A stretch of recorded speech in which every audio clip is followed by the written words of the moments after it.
नमस्ते, मैं Kumar Utpal Limca book of world record holder 30 पुस्तकों के लेखक। आज मैं शुरू करने जा रहा हूँ structure of atmosphere. Structure of atmosphere is divided into 5 types. First one is troposphere, second one is stratosphere, third one is mesosphere, fourth one is thermosphere, which is also called ionosphere, and fifth one is exosphere.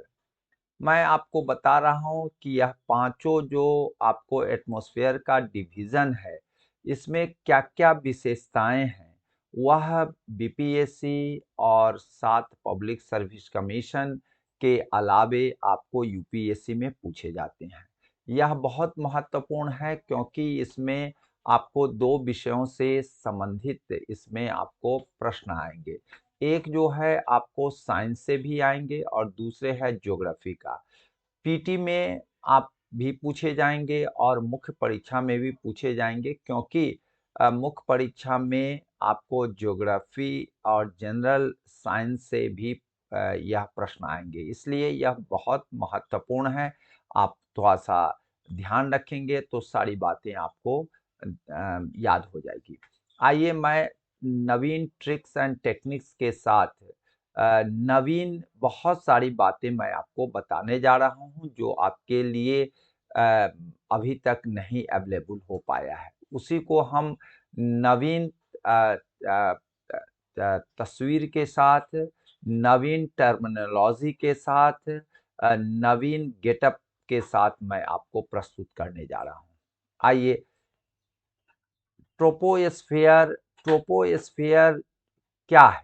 Troposphere, ट्रोपोज दो शब्द से बना है, ट्रोपोज and sphere से। तो ट्रोपोज का मतलब होता है चेंजिंग स्फेयर। यहाँ पर बहुत सारे चेंजेज होते हैं। जितने भी क्लाइमेटिक चेंजेज हैं वह यहीं पर होते हैं। आप देखेंगे कि अगर वर्षा है तो वर्षा भी यहीं पर होते हैं। यहीं पर मौसम का चेंजेज होते हैं। आपको विंटर जाड़ा है, गर्मी है, बरसात है, धूल धुआं से धूसरित वातावरण इसी में पाए जाते हैं। तो यह ट्रोपोस्फियर जिस तरह से हम लोग एक जनरल बातें बोलते हैं, मौसम की तरह बदल रहे हो, तो उसी तरह से ट्रोपोस्फियर भी जिस तरह से मौसम बदलते हैं और मौसम बदलना भी ट्रोपोस्फियर में होता है। इसीलिए मौसम का बदलना और ट्रोपोस्फियर दोनों सेम चीज है क्योंकि मौसम इसी लेयर में पाए जाते हैं। आइए, it is lower most layer of the atmosphere. ये सबसे निचला स्तर है जो धरती से जुड़ा हुआ है। आप देखेंगे, मैं आपको एक चित्र के सहारे बताने की कोशिश कर रहा हूँ। आप मान लीजिए यह धरती है, तो धरती पर आपका सबसे पहला जो स्टेज है वह कहलाता है आपका, कौन कहलाता है? ट्रोपोस्फेयर कहलाता है। यह जो है आपका इस तरह से इसकी संरचना है। आपको यह जो है इसका हाइट जो है 18 किलोमीटर ऑन इक्वेटर है। यहाँ पर आप इक्वेटर, आप suppose that this is your equator, यहाँ पर यह 18 किलोमीटर है। इसकी ऊंचाई जो है 18 किलोमीटर है।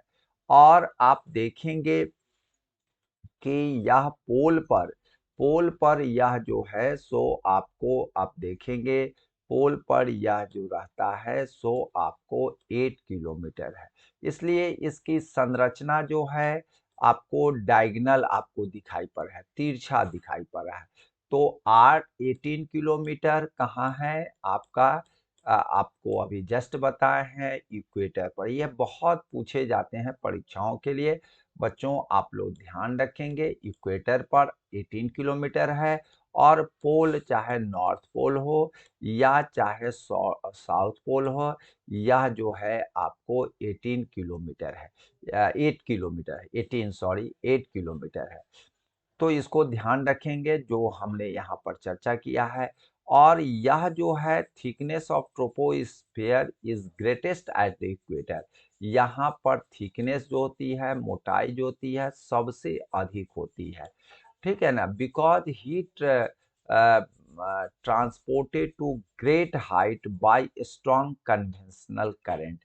यहाँ पर हीट जो होती है कन्वेंशनल करंट बहुत ज़्यादा स्ट्रॉन्ग है, इसके कारण यहाँ थिकनेस होता है।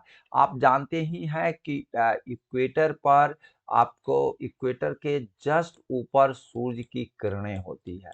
सूरज की किरणें होती है, सूरज की किरणें जो है आपको रेडिएशन के चलते, सपोज दैट यहाँ पर ओशन रहेगा, यहाँ पर ओशन है, तो ओशन पर क्या होगा कि उसका प्रभाव पड़ेगा, तो क्या होगा, इवोपोरेशन होगा।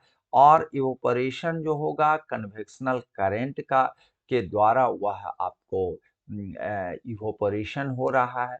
तो यहाँ पर क्या है ना कि आपको कन्वेक्शनल करंट सबसे अधिक यहीं पर होता है, और इसीलिए इसकी थिकनेस जो है सो बहुत अधिक होती है।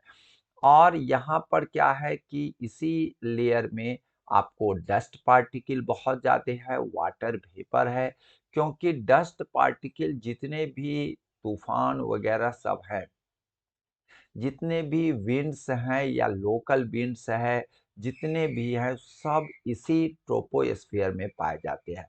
वाटर वेपर भी इसी में पाए जाते हैं, ये ट्रोपोस्फियर में। इसलिए आपसे प्रश्न पूछे जाएंगे कि डस्ट पार्टिकल और water vapour is found in which atmosphere, तो आपको कहना पड़ेगा यह ट्रोपोस्फियर में पाया जाता है। यहाँ पर क्या होता है कि आपको एयर नेवर रिमेन्स स्टैटिक, आपको एयर जो है स्टैटिक नहीं रहती है, क्योंकि ये जो भी मूवमेंट होता है एयर का वह आपका अप एंड डाउन्स होते रहते हैं। एयर कभी स्टैटिक नहीं होता है, लेकिन इससे जस्ट ऊपर हम बढ़ेंगे, जस्ट ऊपर बढ़ेंगे आपको स्ट्रेटोस्फेयर में आएंगे, तो वहाँ पर एयर स्टैटिक होता है, और एयर जो होता है आपका ट्रांसवर्स उसका डायरेक्शन होता है, लेकिन यहाँ पर जो होता है वर्टिकल डायरेक्शन में हवाएं बहती है। तो इसको आप लोग ध्यान रखेंगे कि यहाँ पर जो हवा का जो रुख होता है वह रुख स्टैटिक नहीं है, और यह जो है आपको वर्टिकल मूवमेंट होता है। जबकि स्ट्रेटोस्फेयर में आप को क्या है कि स्टैटिक होती है, और यह जो होता है आपका ट्रांसवर्स मूवमेंट होता है, जिसके चलते आपका क्या होता है, बड़े बड़े जो फ्लाइट हैं आपको इसी में मूवमेंट करते हैं। इसको आप लोग ध्यान रखेंगे। ट्रोपोस्फेयर के बाद जो ट्रोपोस्फेयर में और भी बहुत सारी चीज़ें हैं, मैं आपको बताना चाह रहा हूँ। या इन्वायरमेंटल टेम्परेचर डिक्रीज़ेज़ जो करता है, increase of height of atmosphere. It decreases at the rate of 1 degree Celsius for every 165 metre height, या जो है 165 मीटर हाइट पर या जो है 1 डिग्री सेल्सियस टेम्परेचर डिक्रीज करता है। इसी को हम नॉर्मल लैप्स रेट कहते हैं। यह प्रश्न परीक्षाओं में आपको पूछे जाते हैं, नॉर्मल लैप्स रेट क्या है। वो जोन जो है वह जोन जो ट्रोपोस्फेयर को स्ट्रेटोस्फेयर के बीच में आपको बांटता हो, या एक बाउंड्री लाइन है, उसको हम ट्रोपोपॉज कहते हैं, ट्रोपोपॉज कहते हैं। मैं आपको बता रहा हूँ सबसे पहला जो लेयर है वह जो है आपका ट्रोपोस्फेयर है। या जो है आप देख रहे हैं, मैं आपको बता रहा हूँ, स्फीयर जो है सबसे पहला लेयर है धरती से, या सबसे नजदीक है। ट्रोपोस्फियर जहाँ एंड करता है, ट्रोपोस्फियर आपको जहाँ एंड करता है वह जो है आपको इस तरह से डायगोनल होता है।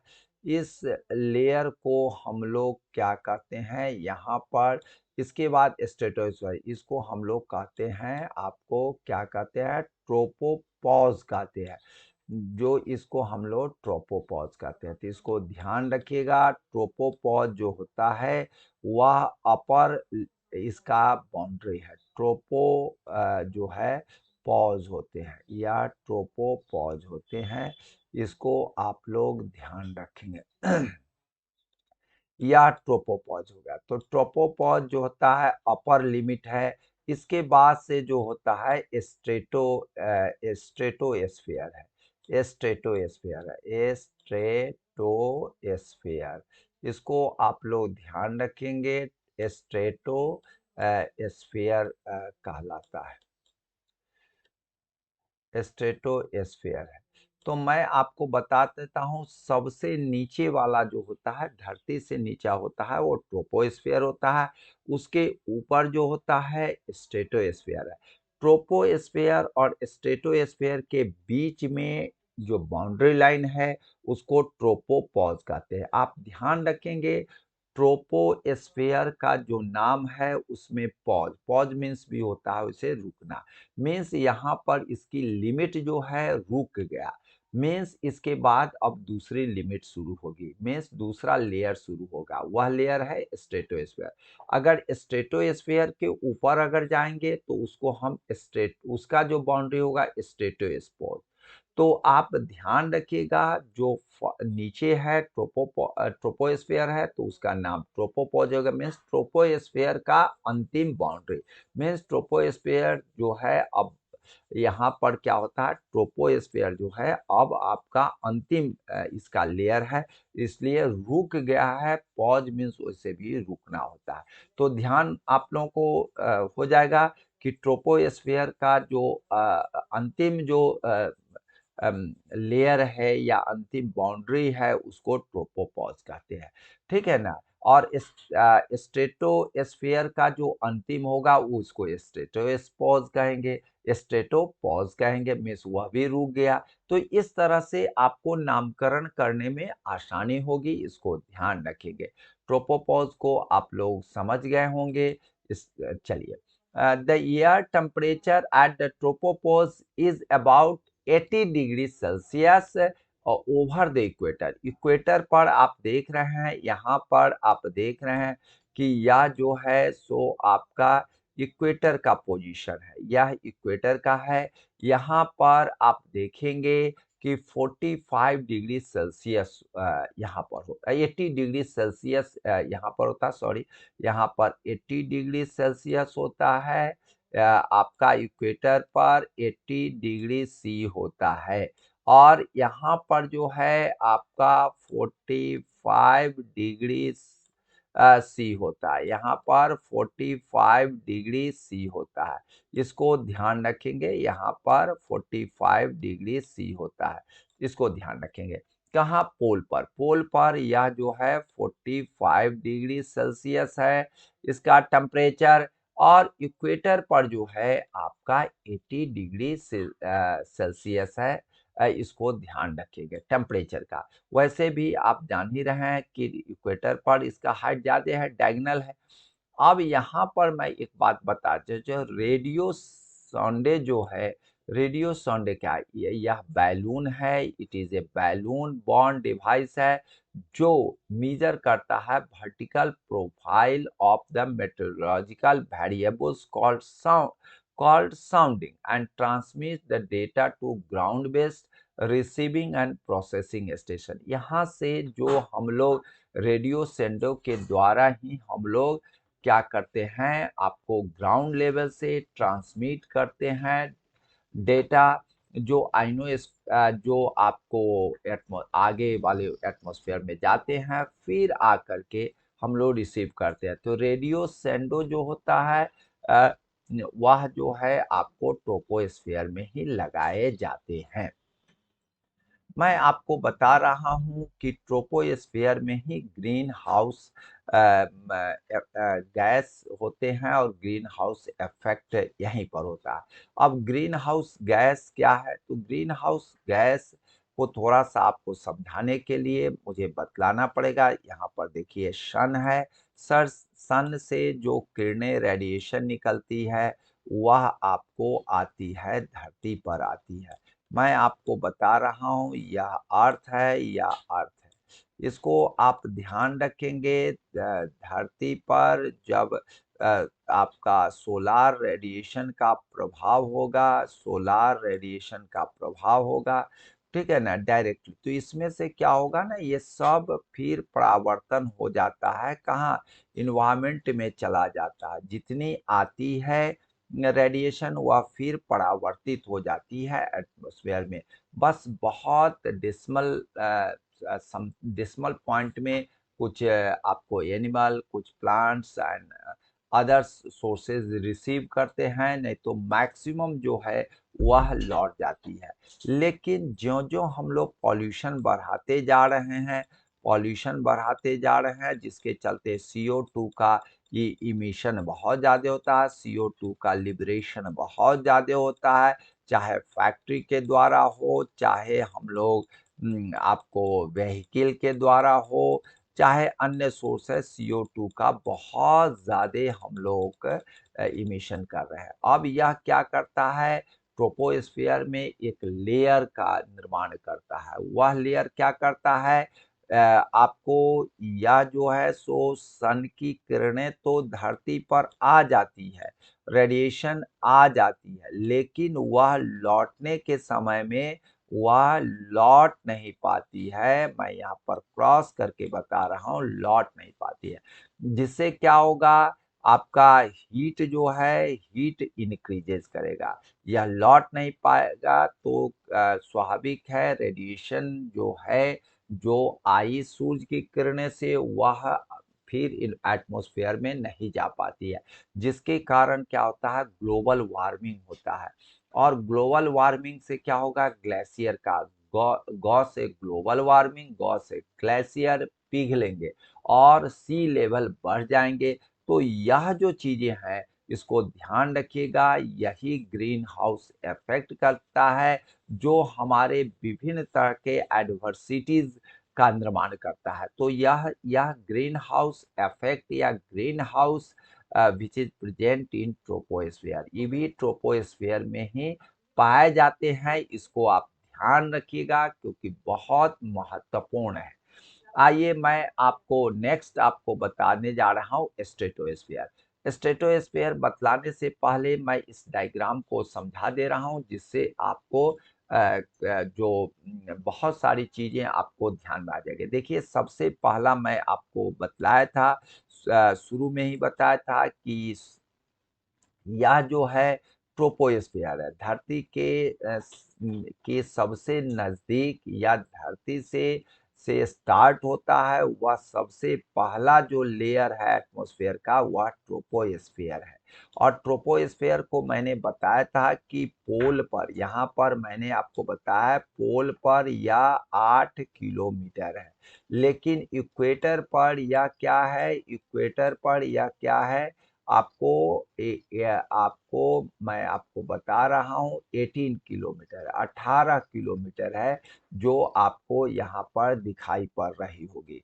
तो यह जो है 18 किलोमीटर इक्वेटर पर है, जो डायगोनल रिप्रेजेंटेशन के द्वारा मैं इस चित्र में आपको दिखाया हूँ। तो यह अच्छा, जब यह ट्रोपोस्फियर का जो अंतिम बाउंड्री है, उसको हम ट्रोपोपॉज कहते हैं। पॉज मीन्स रुकना, मीन्स ट्रोपोस्फियर का लेयर अब रुक गया। इसके बाद क्या है, स्ट्रेटोस्फियर आता है, उससे ऊपर क्या है, स्ट्रेटोस्फियर कहाँ तक जाती है, तो यह 50 किलोमीटर तक जाती है। और इसमें ओजोनोस्फियर भी इसको कहा जाता है, ओजोन यहाँ पर पाए जाते हैं। और यहाँ पर ओजोन पाए जाते हैं, वह आपको बताएंगे कि ओजोन के पाने से हम लोगों का क्या होता है, कि बहुत सारी चीजें जो हैं हम लोगों को बचाता है। जैसे अल्ट्रा वायलेट रेज जो आपको आती है सूरज की किरणें से, उसको यह ओजोन लेयर जो है हमको बचाता है। तो यह हमारे लिए यह अम्ब्रेला का काम करती है, छतरी का काम करती है। इसीलिए स्ट्रेटोस्फियर जो है हम लोगों के लिए अम्ब्रेला का काम करती है। और मैंने आपको बताया था कि यहाँ पर हवा जो है ट्रोपोस्फियर में वर्टिकल मूवमेंट है, इस तरह से मूवमेंट होता है। जबकि आपको स्ट्रेटोस्फीयर में मूवमेंट जो होता है आपको हॉरिजॉन्टल होता है। इसीलिए आप देखते होंगे स्ट्रेटोस्फीयर में बड़े-बड़े जो प्लेन हैं वह बड़े-बड़े प्लेन जो है इसी में बहुत आराम से, क्योंकि यहाँ पर स्टैटिक मूवमेंट है और यह जो है सो आपको वह मूवमेंट अगर हल्का-फुल्का है भी तो ट्रांसवर्स है, जिसके चलते हॉरिजॉन्टली होता है, जिसके चलते आपको प्लेन वगैरह सबको मूवमेंट में बहुत ही आसान होता है। इसीलिए ट्रोपोस्फियर जो सबसे निचला है वह चेंजिंग होता है, वर्टिकल मूवमेंट है, यहाँ पर हॉरिजॉन्टल मूवमेंट है, यहाँ पर प्लेन सब के लिए बहुत ही अच्छा है स्ट्रेटोस्फियर। अब आते हैं इस अच्छा स्ट्रेटोस्फियर को मैंने आप बताया है कि स्ट्रेटोस्फियर का जो बाउंड्री होगा मीन्स जहाँ पर रुक जाएगा उसको उसका क्या नाम होगा? आप ही बता दीजिए। तो इसका नाम हो जाएगा, क्योंकि स्ट्रेटोस्फियर का यह अंतिम बाउंड्री है मीन्स अब जाके रुक जाना है, पॉज़ कर जाना है, तो सीधे आप जोड़ देंगे स्ट्रेटो, पॉज़ जोड़ देंगे। अब आते हैं हम मेसोस्फियर में। तो मेसोस्फियर में आपका मॉस से मेसो है, आपको मेटियोर्स यहाँ पर गिरते हैं। आप देख रहे हैं मेटियोर्स यहाँ पर आपको 3 डायग्राम आपको देख रहे हैं या मेटियोर्स गिरते हैं। मेटियोर्स उल्का पिंड कहलाते हैं, जो विभिन्न आकाशीय पिंड है और किसी न किसी ग्रह से वह प्रवेश करते हैं, हमारे धरती पर प्रवेश करते हैं। आपको वह जब प्रवेश करते हैं तो मेसोस्फीयर में यह क्या हो जाते हैं, फ्रिक्शन के कारण वह जल उठते हैं। तो वह जलता हुआ आपका एक बड़ा पत्थर की तरह रहता है, वह गिरता है, जो आपको कभी-कभी दिखाई पड़ता होगा, विशेष करके रात वगैरह में आप देखते होंगे, दिन में भी कभी-कभी दिखाई पड़ता है। और यह हाल में ही मधुबनी जिला में आपको, वैसे तो बहुत सारे जगह गिरते हुए नज़र आते हैं। बिहार में मधुबनी जिला में हाल ही में गिरा है एक बहुत बड़ा पत्थर, जो हम लोगों को भी देखने का मौका मिला है। तो यह मेटियोर्स जो है, मॉस से मेटियोर्स है, ध्यान रखेंगे मेसोस्फीयर है। अब मेसोस्फीयर का जब अंतिम बाउंड्री होगा मीन्स वह रुक जाएगा, तो उसको हम क्या कहेंगे, मेसो पॉज़ कहेंगे। पॉज़ मीन्स रुक जाना। और उसका एक और नाम है, उसको ध्यान ज़रूर रखिएगा आप लोग, मेनोपॉज़ कहते हैं। तो मेसोपॉज़ और उसका एक और नाम है मेनोपॉज़, जो हमने यहाँ पर आपको चर्चा कर दिया। मीन्स मेसोस्फीयर को स्फीयर हटा देंगे, पॉज़ मीन्स रुक जाना, यह लास्ट बाउंड्री है। और इस मेसोपॉज़ ही सबसे कोल्डेस्ट रीजन है, यह सबसे कोल्डेस्ट रीजन है, इसको आप ध्यान रखिएगा। यह परीक्षाओं में बहुत पूछे जाते हैं, इसको भूलिएगा नहीं। इसके बाद मेसोपॉज़ के बाद आपको आता है थर्मोस्फीयर। थर्मोस्फीयर जो होते हैं, जिसको हम लोग कहते हैं थर्मोपॉज़ भी कहते हैं। थर्मोस्फीयर को आइनोस्फीयर भी कहते हैं। और इसकी जो अंतिम सीमा है उसको थर्मोपॉज़ कहते हैं। मीन्स थर्मोपॉज़ अब रुक गया, पॉज़ मीन्स रुकना होता है, तो थर्मोस्फीयर जहाँ रुक जाएगा उसको थर्मोपॉज़ कहेंगे, मीन्स लास्ट बाउंड्री कहेंगे। और थर्मोस्फीयर को हम आइनोस्फीयर भी कहते हैं, क्योंकि यहाँ पर आयंस के रूप में यह पाए जाते हैं। और यहीं पर आपको एक बात और बता देते हैं कि 100 किलोमीटर पर एक्चुअली इसका डिस्टेंस जो है आपका 400 किलोमीटर तक है। तो आप समझेंगे कि यहाँ पर 100 किलोमीटर पर करमान लाइन गुजरती है। इमेजिनरी लाइन है या करमान लाइन 100 किलोमीटर पर गुजरती है, उसको करमान लाइन कहते हैं। और आपको बता देते हैं कि यह जो है आपको थर्मोस्फीयर है, उसी में ऑरोरा ऑस्ट्रेलिस, ऑरोरा बोरियलिस पाए जाते हैं। जो चमक होती है वह ऑरोरा ऑस्ट्रेलिस, ऑरोरा बोरेलिस कहा जाता है, जिस पर हम और भी आपको आगे बताने जा रहे हैं। और यहीं पर आपको इंटरनेशनल स्पेस स्टेशन आपको ये इसी आपको थर्मोस्फेयर और आइनोस्फेयर में स्टेब्लिश किया जाता है। स्पेस स्टेशन है, स्पेस शटल है, रॉकेट है, ये सब इसी आपको थर्मोस्फेयर या आइनोस्फेयर में रहते हैं।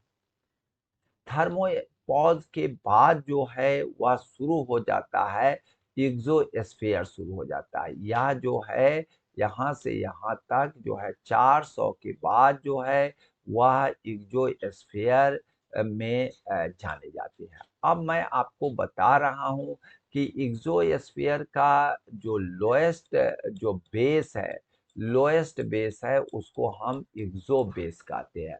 आप ध्यान रखिएगा, जिस तरह से आपका पॉज मीन्स रोकना, माने उस पॉज मीन्स रुकना, मीन्स अगर हम थर्मोस्फेयर को का बाउंड्री रुकेगा, जहां रुकेगा वह थर्मोपोज होगा, मीन्स लास्ट बाउंड्री होगा। तो उसी तरह से यहाँ पर एक्सो बेस मीन्स एक्सोस्फेयर का शुरुआती है, यह शुरुआती है, बेस है, बेस मीन्स आधार है। तो इसको इसीलिए इस आधार को एक्सो बेस कहते हैं।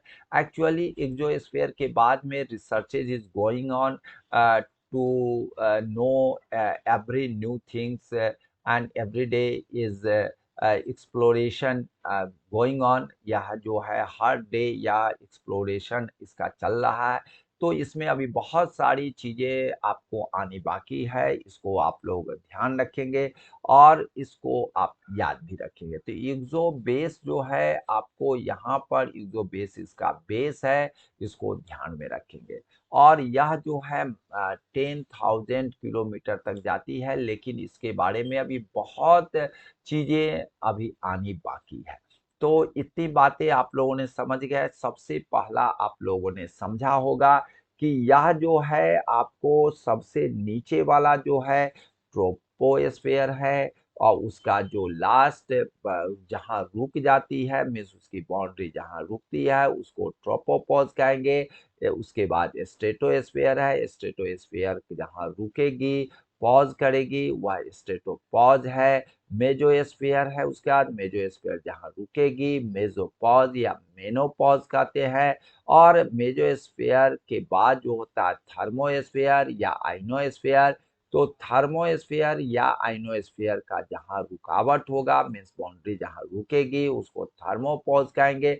उसके बाद एक्सोस्फेयर होगा। एक्सोस्फेयर का बेस ही हम लोग अभी थोड़ा बहुत जान पाए हैं, पूरे विश्व जान पाए हैं, सारे साइंटिस्ट जान पाए हैं, तो उसको एक्सो बेस कहते हैं। इसकी अपर लिमिट के बारे में अभी रिसर्चेज इज गोइंग ऑन, अभी भी कंटिन्यूड है, अभी बहुत सारी चीजें आनी बाकी है, इसलिए अभी उसका हम लास्ट बाउंड्री नहीं दे सकते हैं। तो आप 400 किलोमीटर से ऊपर वाला जो क्षेत्र है, और वह जो है आपको 10,000 किलोमीटर तक हम आपको एक मोटा मोटी आपको एक एवरेज बता रहा है, लेकिन इसमें अभी बहुत काम बाकी है। तो अभी बहुत कुछ कहना हम लोगों की जल्दीबाजी होगी, अभी बहुत सारे चीजें आनी बाकी है। तो इतनी बात आप लोग समझ गए होंगे। आइए मैं अब स्ट्रेटोस्फेयर के बारे में और भी डिटेल्ड आपको चर्चा कर रहा हूँ। स्ट्रेटोस्फेयर जो है किसके ऊपर है, तो आप समझ गए होंगे, ट्रोपोस्फेयर के ऊपर है। जो यहाँ पर ट्रोपोस्फेयर के ऊपर कौन है, स्ट्रेटोस्फेयर है। यह कहाँ तक है हाइट है, तो 50 किलोमीटर तक इसका हाइट है। तो आप देख रहे हैं इसकी हाइट 50 किलोमीटर है।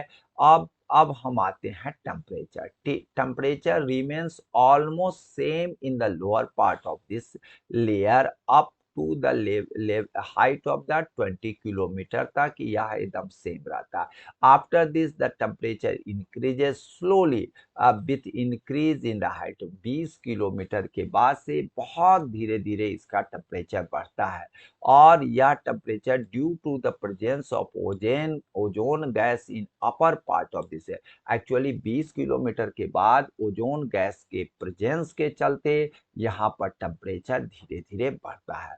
Weather related incidents do not takes place in this. मैं बार बार कह रहा हूँ, वेदर से संबंधित, मौसम क्लाइमेट से संबंधित यहाँ पर कोई घटना नहीं होती है। All these phenomenon only occur in the troposphere region. वह केवल और केवल ट्रोपोस्फियर रीजन में आपको पाया जाता है। जितने भी क्लाइमेटिक चेंजेज है से लेकर के जितने भी डस्ट से लेकर के सभी चीजें ट्रोपोस्फियर में ही होते हैं। इसलिए यहाँ पर ये सब काम नहीं होते हैं, वेदर रिलेटेड कोई भी घटनाक्रम नहीं होती है। यहाँ पर मैंने आपको पहले ही बताया है कि आपको स्ट्रेटोस्फीयर में आपको हॉरिजॉन्टली एयर ब्लो करते हैं, जिसके चलते ये आइडियल है। किसके लिए आइडियल है भाई? तो फ्लाइंग ऑफ एयरक्राफ्ट के, जो आपको यहाँ पर मैंने चित्र भी के साथ आपको दिखाने की कोशिश किया हूँ। यह चित्र जो है आपके लिए बहुत बढ़िया है, क्योंकि यह एयरक्राफ्ट का चित्र है। आपको ध्यान में रहेंगे कि यहाँ पर हॉरिजेंटली यह जो है सो ब्लो करता है, और यह आइडियल है flying of aircraft. The upper limit मैंने आपको बताई ही है, स्ट्रेटोस्फेयर जहाँ हाल्ट करेंगे, जहाँ पॉज करेंगे, उसको स्ट्रेटोपॉज कहेंगे। यहाँ पर एक और सबसे बड़ी चीज है जो हम बार बार आपको चर्चा करें हैं, ओजोनोस्फेयर भी इसको कहा जाता है। Why it is called ozonosphere? Because it contains ozone. ठीक है ना। और ओजोन किस काम के लिए होते हैं? तो ओजोन जो होते हैं वह अल्ट्रा वायलेट रेज जो सन से आते हैं उसको प्रोटेक्शन करना है। मीन्स एक अम्ब्रेला, छाता के रूप में यह छतरी प्रोवाइड करता है। और ओजोन लेयर को हम मापते हैं किस यूनिट में? तो डॉप्सन यूनिट में। ये भी प्रश्न पूछे जाते हैं, इसलिए हम आपको बताएं। यह जो है आपको 20 से लेकर के, मैं कई बार आपको बताया 20 से ऊपर, 20 किलोमीटर से ऊपर, 30 किलोमीटर के एबव यह जो है सो बहुत ज्यादा यहाँ पर कंसंट्रेशन होता है ओजोन का। It contains high concentration of ozone. Ozone का केमिकल जो फार्मूला है O3 है, जो यहाँ पर पाए जाते हैं, इसको ध्यान में रखेंगे। मैं आपको बता रहा हूँ, it is the region of stratosphere that absorbs most of the sun ultraviolet radiation. Ultraviolet radiation को यह जो है आपको रोकने का काम करता है। अब जो है आप देखते हैं कि हम लोग फ्रिज, एसी सब में क्लोरोफ्लोरोकार्बन आप देख रहे हैं, डायग्रामेटिक रिप्रेजेंटेशन के द्वारा हम आपको बता रहे हैं। क्लोरोफ्लोरोकार्बन CFC के द्वारा हमारे एटमॉस्फेयर में आपको क्या होता है, ओजोन लेयर में डिप्लीशन हो गया है, छिद्र हो गया। जो आप देख रहे हैं ओजोन लेयर जो है यहाँ पर आप देख रहे हैं, ozone layer atmosphere absorbs UV rays. या जो है यूवी रेज को या प्रोटेक्ट करती है, रोकती है। या अम्ब्रेला जिस तरह से आप देख रहे हैं, या अम्ब्रेला की तरह या प्रोटेक्शन का काम करती है, या अम्ब्रेला का काम करती है। ठीक है ना। या अम्ब्रेला का काम करती है, छाता का काम करती है। लेकिन आजकल क्या है, ये छाता में छिद्र हो गया है। तो छिद्र कैसे हुआ है? तो CFC के कारण है। देखिए यहाँ पर भी आपको दिखाई पड़ा छिद्र है, जिसके चलते ये छोटे से छिद्र होकर के अल्ट्रावायलेट रे जो है, यूवी रेज डायरेक्ट अर्थ पर हीट करती है, जिसके चलते प्लांट और एनिमल में कई तरह के आपको बीमारियां, कई तरह के प्रॉब्लम क्रिएट करते हैं। इसको ध्यान रखेंगे। अब ओजोन लेयर जो है, आपको मैं एक बात बता देता हूँ, एग्जामिनेशन पॉइंट ऑफ व्यू से बता दे रहा हूँ कि ozone layer is typically thicker over the poles than over the equator. Thicker कहाँ रहता है? या पोल्स पर रहता है, नॉर्थ पोल और साउथ पोल पर यह रहता है। Ozone layer exist in the stratosphere. मैं बार बार कह रहा हूँ आपको 20 से एबव मुख्य रूप से यह पाए जाते हैं। मैं आपको बता रहा हूँ कि ओजोन डिप्लीशन जो होते हैं क्यों होते हैं, तो आपको अभी जस्ट मैंने बताया है सीएफसी के द्वारा। एचसीएफसी का मतलब होता है आपको हाइड्रोक्लोरोफ्लोरोकार्बन। सीएफसी का फुल फॉर्म क्या है, तो क्लोरोफ्लोरोकार्बन। एंड फायर एक्सटिंग्विशर के द्वारा या ओजोन लेयर जो है सो डिप्लीशन इसका होते जा रहा है। तो आप इस चित्र को अगर आप समझ पा रहे हैं तो आपको समझ में आ जाएगा कि क्लोरोफ्लोरोकार्बन, हाइड्रोक्लोरोफ्लोरोकार्बन और फायर एक्सटिंग्विशर के द्वारा या डिप्लीशन जो आपको हम चित्रों में दिखाए हैं या डिप्लीशन हो रहा है, जिसके द्वारा क्या होता है कि आपको अल्ट्रावायलेट रेज जो है धरती पर आ रहे हैं। आइए मैं आगे आपको बता रहा हूँ। ओजोन डिप्लीशन जो है सबसे अधिक, ये भी प्रश्न बराबर पूछे जाते हैं कि ओजोन डिप्लीशन ग्रेटेस्ट कहाँ है, तो सबसे अधिक जो है सो साउथ पोल अंटार्कटिका में यह सबसे अधिक डिप्लीशन हो गया है। यह डिप्लीशन आपको क्या करता है, ओजोन होल क्रिएट करता है, जिससे अल्ट्रावायलेट रेज जो है डायरेक्ट मनुष्य और प्लांट्स और अन्य एनिमल्स पर यह प्रभाव करते हैं, जिससे कई तरह के skin diseases, skin cancer, cataract है, इम्यूनिटी डिफिशियंसी डिजॉर्डर्स हो जाते हैं। आप देख ही रहे हैं आजकल कोरोना का जो प्रभाव है, इम्यून डिफिशियंसी सबसे बड़ा कमजोरी का कारण बन गया है। यही हम लोग को कमजोर कर देता है और यह जो है आपका अल्ट्रावायलेट रेज भी हम लोग को इम्यून को कमजोर कर दे रहा है। तो इसलिए हम लोगों को यह सीएफसी कैसे कम करेंगे, इस पर विचार करना होगा। UV rays also affect plant growth, reducing agriculture productivity को भी करता है। या जो है आपको बता देते हैं, international community established Montreal protocol on ozone depletion substances in 1986 में। यह जो मॉन्ट्रियल आपको प्रोटोकॉल के द्वारा ओजोन का कम से कम ओजोन डिप्लीशन सबस्टांसेस का अल्टरनेटिव खोजना है, अल्टरनेटिव का उपयोग करना है और धीरे धीरे हम जो डिप्लीशन में सहायक हो रहा है जैसे सीएफसी, एससीएफसी, उसको मिनिमाइज करते हुए खत्म करना है। तो इसको, क्योंकि यह ओजोन लेयर जो है विश्वव्यापी व्यवस्था है, इसको हम लोग को ध्यान रखना पड़ेगा। इसके बाद जो है आपका जो हम बताने जा रहे हैं, या जो है हम स्ट्रेटोस्फेयर की बात कर रहे थे। स्ट्रेटोस्फेयर जहाँ आपको एंड करती है में रुकती है, उसको स्ट्रेटोपॉज कहते हैं। अब स्ट्रेटोपॉज से शुरुआत हो जाती है मेसोस्फीयर का। मेसोस्फीयर जो होता है या मेसो मीन्स बीच में होता है, मेसोस्फीयर बीच में है। आप जान ही रहे हैं 5 लेयर में यह सबसे बीच वाला है, इसलिए इसका नाम मेसो रखा गया है।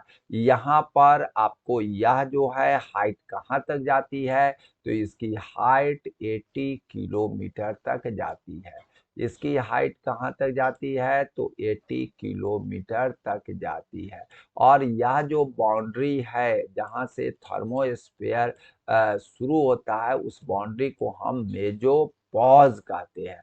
और यहाँ पर आप देख रहेंगे temperature start decreasing with increasing altitude and reaches up to 100 degree Celsius at the height of 80 kilometre. यहाँ पर यह जो है आपको 80 किलोमीटर पर यह -100 डिग्री सी हो जाता है। मीन्स यह जो है सबसे कूलेस्ट रीजन है। मेसो पॉज इसको कहा जाता है। मेसोस्फीयर के लास्ट बाउंड्री को हम लोग क्या कहेंगे, mesopause. Mesopause is the coolest coolest region of the atmosphere होते हैं, क्योंकि यहाँ पर जो होता है -100 डिग्री सेल्सियस तक टेम्परेचर चल जाते हैं।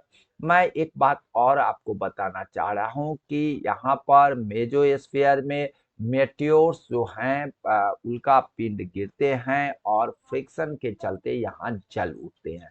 तो यहाँ पर मेटियोर्स के फॉलिंग खूब होते हैं और यह जो है सो आपको इसी स्टेज में मेसोस्फीयर में होते हैं और इसको हम in space it is called meteoroids.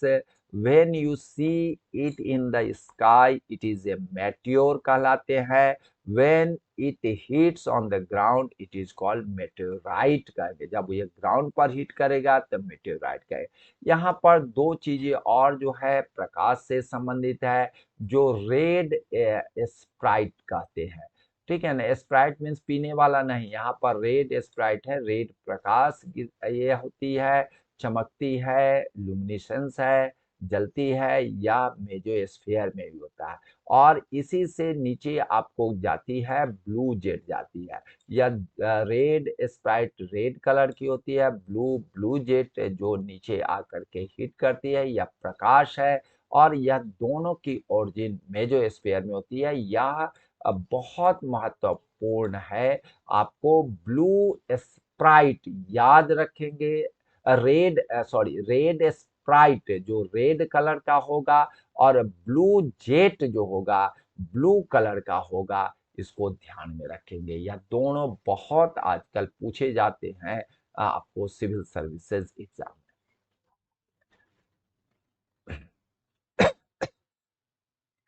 The upper limit of mesosphere is known as mesopause, जिसके बारे में हमने आपको बताया है। और यह जो मेसोपॉज है वह आपको बता देते हैं, यह आपका मेसोपॉज जो होता है सबसे कूलेस्ट रीजन है। यह जो है आपका कूलेस्ट रीजन है, जहां पर आप क्या करेंगे कि यहाँ पर सबसे कम आपको टेम्परेचर होंगे।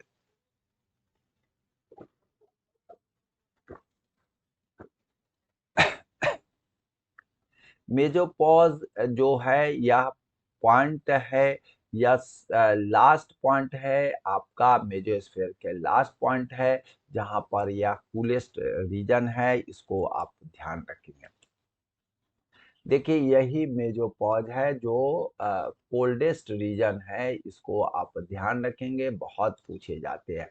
मैं इसीलिए आपको बता दें ट्रोपोस्फियर का जो लास्ट बाउंड्रिंग है ट्रोपोपॉज है। आपको स्ट्रेटोस्फियर का जो होगा स्ट्रेटोपॉज होगा, आपका लास्ट बाउंड्रिंग है।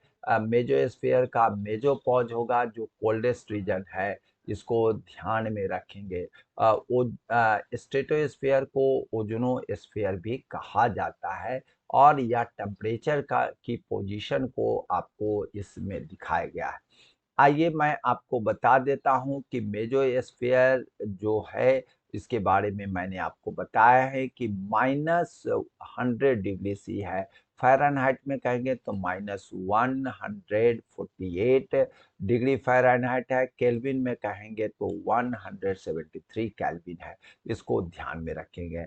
यहाँ पर जो है आपको एक चीज और बता देते हैं, summer mesopause is cooler than the winter. Winter से यहाँ समर मेसोपॉज जो होता है, समर जो होता है वह जो आपको बता देते हैं कि summer mesopause is cooler than the winter.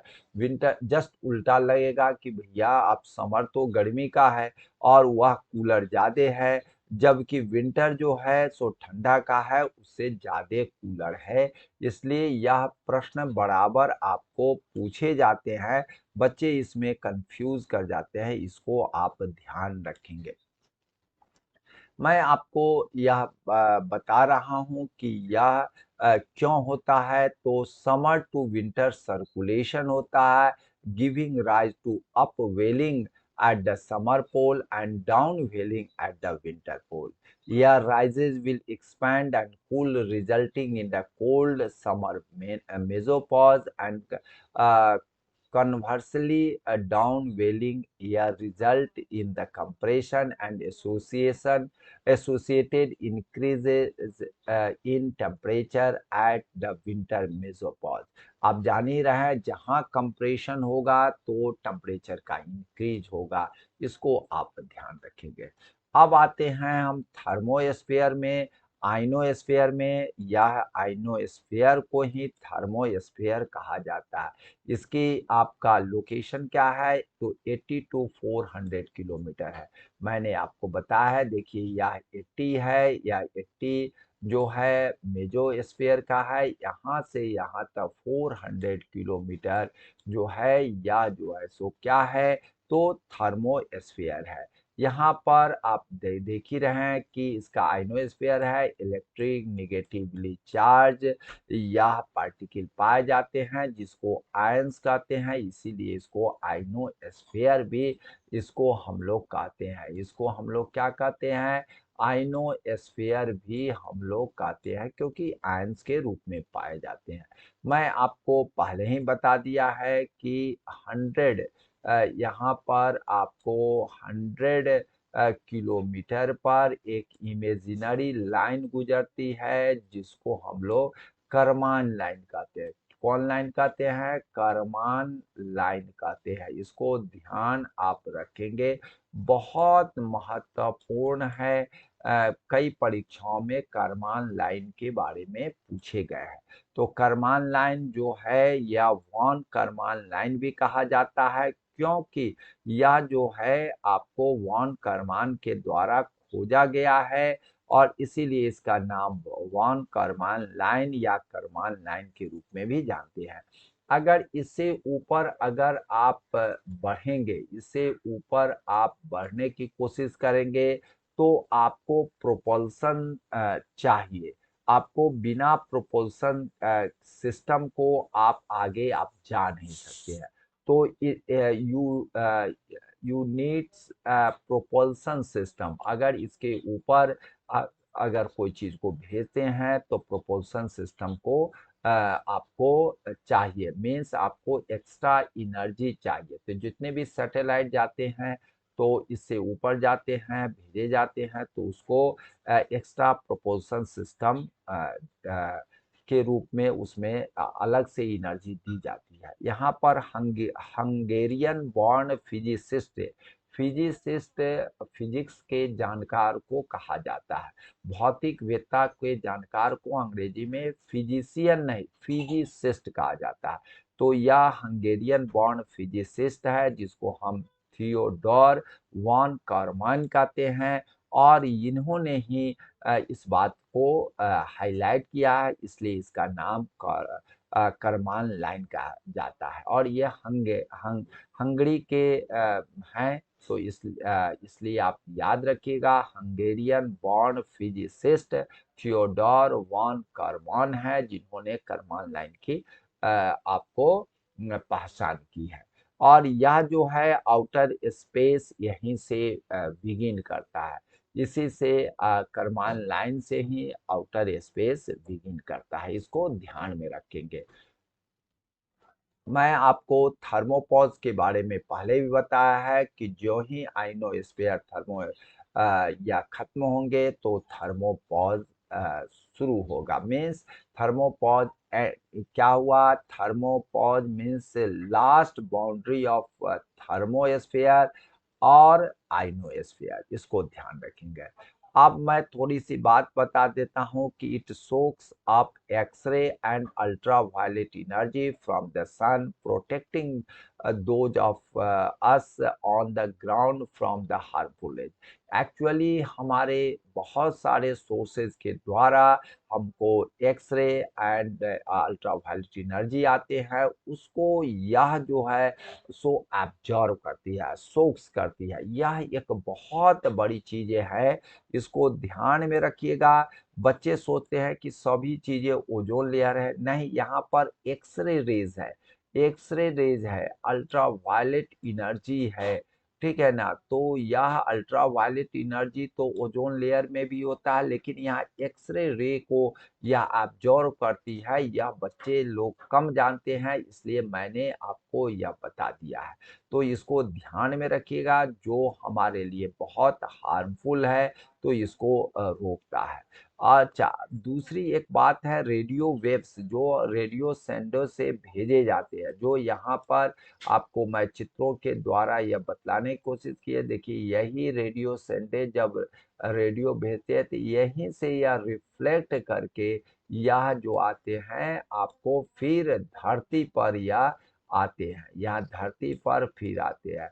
तो यह जो है रेडियो का प्रसारण तभी होता है जो यहाँ से भेजे जाता है, आइनोस्फीयर थर्मोस्फीयर में जाता है, फिर से यह लौट आता है। तो इसको आपका यह काम जो है रेडियो संडे यहाँ से भेजती है और यहाँ से आइनोस्फीयर से ही लौटती है, बैक होती है, जो पूरे विश्व में यह प्रसारण होता है, ब्रॉडकास्टिंग होता है। तो यह ध्यान रखेंगे, यह बहुत महत्वपूर्ण है, इसको भूलिएगा नहीं। और यहाँ पर जो है temperature here starts increasing with Heights. अब टेम्परेचर जो है धीरे-धीरे यहाँ पर क्या होगा कि आपको इंक्रीज करेगा। मैंने लिख भी दिया है टेम्परेचर इंक्रीजेज विथ हाइट्स, या हाइट्स के आधार पर बढ़ेगा और टेम्परेचर एवं 100 डिग्री सी तक चला जाता है, मीन्स यहाँ पर बहुत ज़्यादा टेम्परेचर होता है।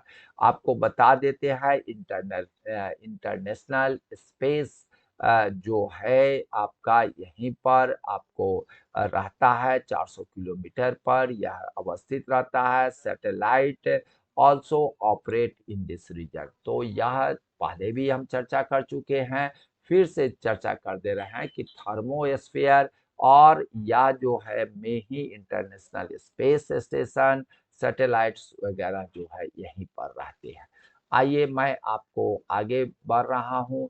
Aurora borealis and aurora australis, जिसको हम पोलर लाइट कहते हैं, यहाँ पर आप देख रहे हैं ऑरोरा ऑस्ट्रेलिस और ऑरोरा बोरेलिस का यह चित्र है। यह प्रकाश की किरणें हैं और यह आर्कटिक और अंटार्कटिका क्षेत्रों में ही होती है।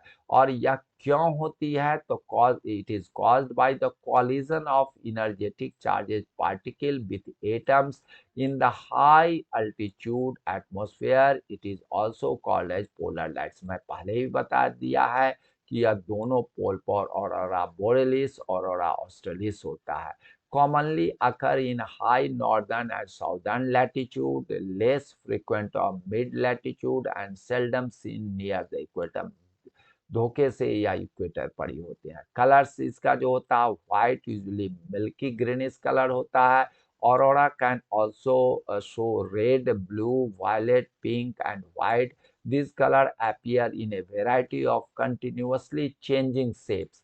बड़ा सुंदर नज़ारा प्रस्तुत करता है जो बहुत ही मर्मस्पर्शी, दिल स्पर्शी यह दिखाई पड़ता है। बहुत ही आनंददायक करने वाली यह लाइट है।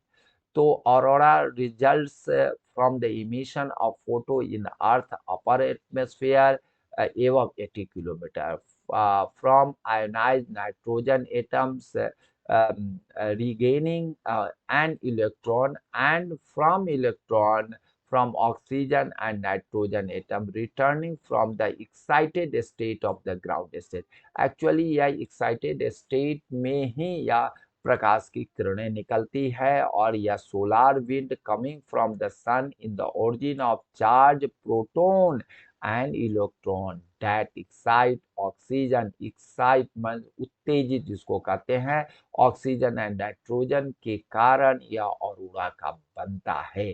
कैसे बनता है? तो ऑक्सीजन एंड नाइट्रोजन के एक्साइट के कारण यह बनता है और यह जो है डिपेंड किसके करता है? यह जो है one the type of atom that is excited. यह जो एक्साइटमेंट की अवस्था है उसी में यह होता है और यह आपको इसको ध्यान रखना पड़ेगा।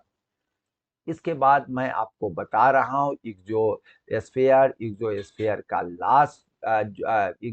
का लास्ट के बारे में अभी तक पता नहीं है, लेकिन इसका बेस के बारे में पता है, इसीलिए इसको हम लोग इग्जोस्फीयर का इग्जोबेस कहते हैं।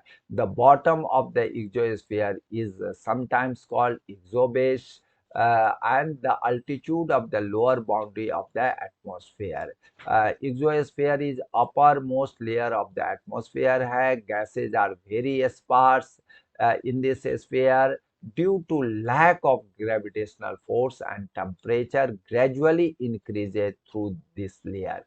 Therefore, density of air is very less here. Light gases like helium, hydrogen, hot से helium, hot से hydrogen float into the space from here. तो यह जो है एक्सोस्फीयर जो है, आप ध्यान रखेंगे, light gases helium and hydrogen यहाँ पर रहते हैं, जो आपको इस वातावरण को बनाते हैं। चलिए आज इतना ही। जय हिंद,